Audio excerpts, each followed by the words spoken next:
Hello my dear students, कैसे हैं आप लोग। उम्मीद करते हैं बहुत ही बढ़िया होंगे, शानदार, ज़बरदस्त।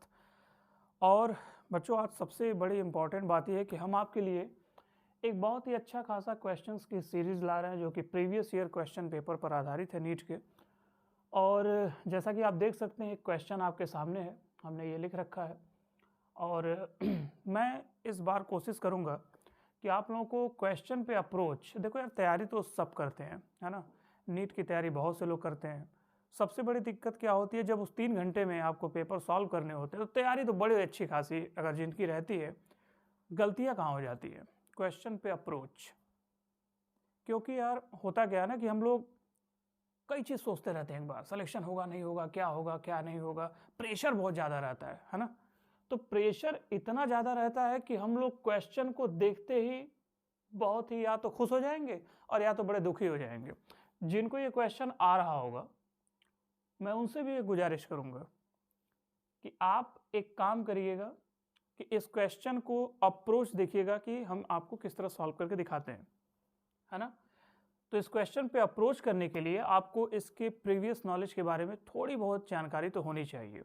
जैसा कि सबसे पहले सवाल को देखने के बाद अगर कोई बहुत अच्छी तैयारी किया है तो उसको एटलीस्ट ये पता होना चाहिए कि किस चैप्टर से आया है। और पता चले कि देखने के बाद पता ही नहीं चल रहा है कि किस चैप्टर से है, हाँ, लेकिन बस कंसेप्ट डेवलप है कि ऐसे ऐसे होने वाला है। तो क्या है भाई, मैचिंग टाइप का क्वेश्चन है, बड़े आसानी से हम देखेंगे, इसको सॉल्व कर लेंगे। तो यार क्या लगता है आपको कि इस क्वेश्चन को सॉल्व करने के लिए पहला अप्रोच क्या होना चाहिए। पहला अप्रोच तो ये होना चाहिए कि हमें ये सोचना चाहिए कि इस क्वेश्चन में हमें जो ऑप्शंस ये दे रखे हैं, मैचिंग टाइप का क्वेश्चन है। और इसमें देखिए क्या क्या है, पहले तो क्वेश्चन ही पढ़ लेते हैं। देखिए लिखा है कि match list first with list second. First में हाइड्राइड्स दिए गए हैं और नेचर उनका दिया गया है। हाइड्राइड्स आप जानते हैं, हाइड्रोजन चैप्टर की एक बहुत बड़ी खास बात है कि उसमें सभी लगभग ये आपको देखने को मिल जाते हैं। लेकिन बच्चों, पता है आपको सबसे बड़ी इसकी खास बात क्या है। इस क्वेश्चन को करने के लिए आपको अगर ये पता है कि ऑक्टेट रूल क्या है, तो ये क्वेश्चन आप बड़े इजीली तरीके से सॉल्व कर लेंगे। अगर आपको सिर्फ ये पता है कि ऑक्टेट रूल क्या है। अब आप सिर्फ देखिएगा कि हम इस क्वेश्चन को कैसे अप्रोच कर रहे हैं। वीडियो को लास्ट तक बेटा जरूर देखना, क्योंकि ये आपके हित के लिए होगा, ठीक है। हम एक ऐसी सीरीज शुरू कर रहे हैं जिसमें नीट के जितने भी प्रीवियस ईयर के क्वेश्चन आए हैं, हर क्वेश्चन का वीडियो आपको मिलेगा। और हर क्वेश्चन के लिए एक जो अप्रोच होनी चाहिए, जो क्वेश्चन करते समय कितना बढ़िया तरीके से आप उसको सोचें और बहुत रिलैक्स होके उस क्वेश्चन को अटेम्प्ट करें, ठीक है। आइए तो शुरू करते हैं इस क्वेश्चन को। देखो, सबसे पहले आपको क्या सोचना है इसमें, जरा देखो इस क्वेश्चन पे जो आपका अप्रोच होगा। हालांकि ये क्वेश्चन देखा जाए तो सिर्फ 10 सेकंड का सवाल है, ये केवल 10 सेकंड। लेकिन आपको मैं थोड़ा सा डिटेल करके बताऊंगा ताकि आप जब अगली बार नीट का एग्जाम, जानते हो मई में होने वाला है, धड़कनें तो धीरे धीरे अभी तो नहीं बढ़ रही होंगी लेकिन बढ़ेंगी धीरे धीरे। जैसे जैसे गर्मी का पारा हाई होगा वैसे वैसे हम लोग का भी पारा क्या होता जाएगा, चढ़ता जाएगा। अभी तो यार ठंड हो रखी है तो थोड़ा सा बचा के, केयर केयर अपना करना और बहुत अच्छे से तैयारी करना, ठीक है। चलो शुरू करते हैं। जरा देखो, यहाँ पे दिया है मैग्नीशियम हाइड्राइड, यहाँ पे आपका जर्मेनियम दिया हुआ है, यहाँ पर बोरान दिया हुआ है और यहाँ पे हाइड्रोजन। अब जरा आगे देखो ऑप्शन क्या है। यहाँ पे दिया गया इलेक्ट्रॉन प्रिसाइज है, यहाँ पे इलेक्ट्रॉन डेफिशिएंट है, इलेक्ट्रॉन रिच है और आयनिक है। बच्चों, क्या आपको पता है कि इलेक्ट्रॉन प्रिसाइज क्या होते हैं? अगर आपको मैचिंग करने से पहले अगर आपको इनके टर्म्स के बारे में पता हो तो बड़ा आसान हो जाएगा उसके साथ मैच करना। आयनिक तो आप बचपन से पढ़ते आ रहे होंगे, आयनिक क्या होते हैं, कुछ आइडिया है आप लोगों को कि आयनिक किसे कहेंगे? आप कहेंगे हाँ सर बिल्कुल आइडिया है आयनिक के बारे में। तो आयनिक के विषय में क्या कंसेप्ट है? आयनिक के विषय में ये कहा जाता है कि अगर हमें ग्रुप फर्स्ट मिल जाए, बहुत ध्यान से देखना बच्चों, ग्रुप फर्स्ट मिल जाए और यहाँ पे सेकंड मिल जाए। फर्स्ट वाले में कौन कौन से हैं ये आपको पता ही होगा, लिथियम सोडियम पोटेशियम वाले, ठीक है। मैं एक जनरली लिख देता हूँ ऐसे ही, लिथियम सोडियम पोटेशियम वाले मिल जाएंगे। उसके बाद बेरिलियम मैग्नीशियम कैल्शियम वाले मिल जाएंगे, ठीक है। मैं सिर्फ इसलिए लिख रहा हूँ ताकि ये आपका ऑप्शन वहाँ से दिखाई दे, ताकि आपको एग्जैक्ट पता चले कि इसमें हो क्या रहा है। दूसरा जरा देखो, फर्स्ट सेकेंड के बाद इसमें अगर हम बात करें नेक्स्ट वाले की, तो ग्रुप नंबर 16 और 17, 16 17 में कौन कौन से आएंगे? 16 में आपको पता होना चाहिए ऑक्सीजन की फैमिली आती है, ठीक है, ऑक्सीजन, सल्फर, सेलेनियम वाली। और 17 की फ्लोरीन, क्लोरीन, ब्रोमीन यानी हाइड्रोजन फैमिली आती है, ठीक है। और भी बहुत सारे लिखा जा सकता है जो उनके ग्रुप के मेंबर हैं, लेकिन हमारा तो मेन मकसद है कि क्वेश्चन सॉल्व होना चाहिए।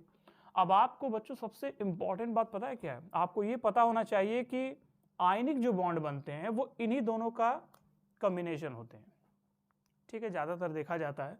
और एक और अच्छा कंसेप्ट है कि जितने मेटल होते हैं, ठीक है, मेटल,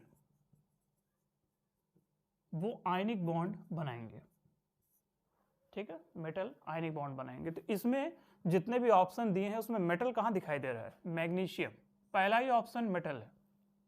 तो मेटल है तो इसका मतलब ये हुआ कि मैग्नीशियम 100% आयनिक बॉन्ड बनाएगा। अब आप इसमें ये देखिए कि यार मैग्नीशियम का आयनिक है, ठीक है, मैग्नीशियम में तो आयनिक हो गया, तो ए का 4 ऑप्शन है। अगर जल्दी से क्वेश्चन सॉल्व करना है तो सबसे पहला बात यह है कि चूँकि पेपर आप जानते हैं काफ़ी लेंदी भी होता है और 1 मिनट में आपको क्वेश्चन पे अप्रोच बहुत फास्ट होनी चाहिए, है ना, तो जल्दी से करोगे तो फिर काम आसानी हो जाएगी। अब स्थिति ये है कि यहाँ पे जरा ऑप्शन देखो, यहाँ पे देखो ए का यहाँ सेकंड दिया हुआ है, यहाँ 4 दिया हुआ है, यहाँ थर्ड, यहाँ 1। इसका मतलब एक ही ऑप्शन है जिसमें हमें 4 दिखाई दे रहा है, तो इसका मतलब सेकंड ऑप्शन क्या है इसका? करेक्ट है। लेकिन हमने ये तो पता लगा लिया कि ये करेक्ट है, अब जरा हम ये भी जान लें कि इलेक्ट्रॉन डेफिशिएंट क्या है, इलेक्ट्रॉन रिच क्या है और इलेक्ट्रॉन प्रिसाइज क्या है।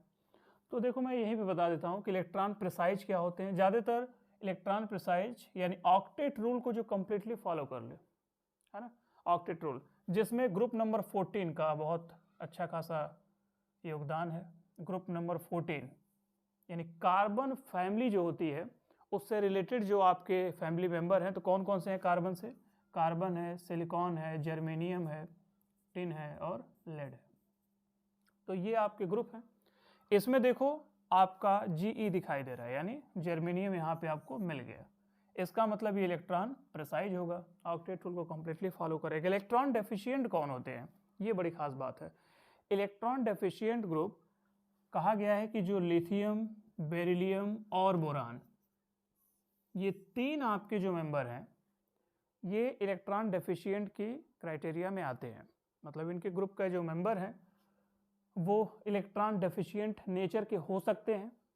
ऐसे केसेस में लिथियम, बेरिलियम, बोरान ये आपको याद होना चाहिए, क्योंकि ऑक्टेट रूल का ये कंप्लीटली पालन नहीं कर पाते हैं, फेल हो जाते हैं ऑक्टेट रूल में, ठीक है। बोरान के पास, जैसे आप देख लो बोरान, अब बोरान के पास आउटर मोस्ट सेल में कितने इलेक्ट्रॉन होंगे? पहले तो आपको इसका इलेक्ट्रॉनिक कन्फिग्रेशन आना चाहिए, ठीक है, तो एटॉमिक नंबर 5 और ये हो जाएगा 2 3। तो लास्ट में आप देख सकते हो आउटर मोस्ट सेल में 3 इलेक्ट्रॉन है।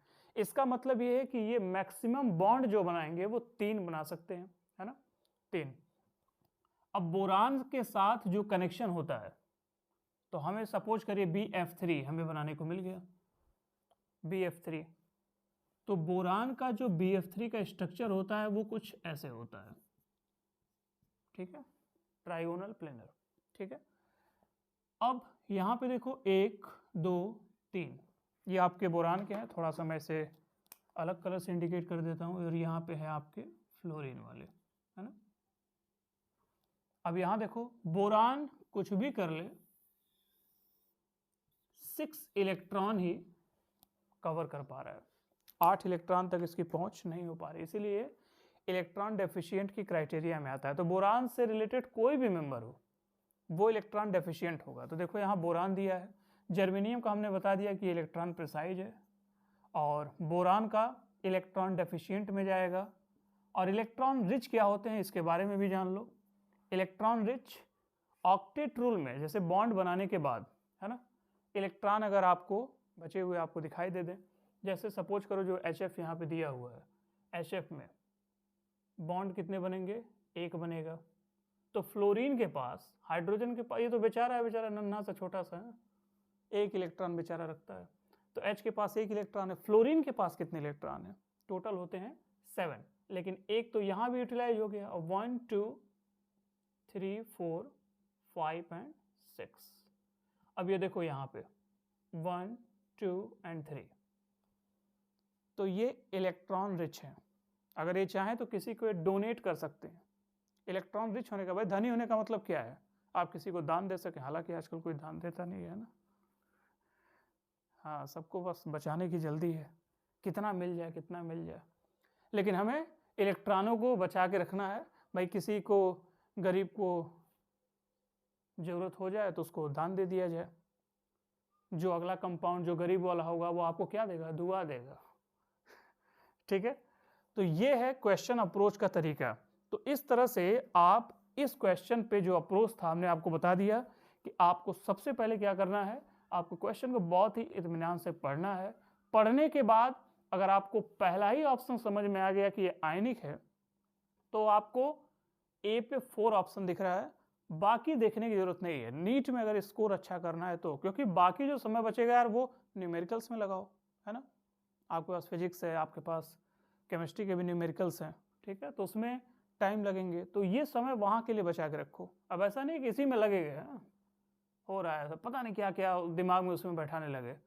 अब B2H6 दे दिया, डाइबोरेन, पढ़े ही होगे, ठीक है। तो इस तरह से आप क्वेश्चन पे अप्रोच कर सकते हो, और मुझे उम्मीद है कि आपको इस तरह के जो लेक्चर हैं वो बड़े हेल्प करेंगे आपके आने वाले एग्ज़ाम के लिए, ठीक है। तो फिलहाल अभी के वीडियो में इतना ही, अगले क्वेश्चन के साथ फिर मिलेंगे, तब तक के लिए पढ़ाई करते रहिए। All the very best.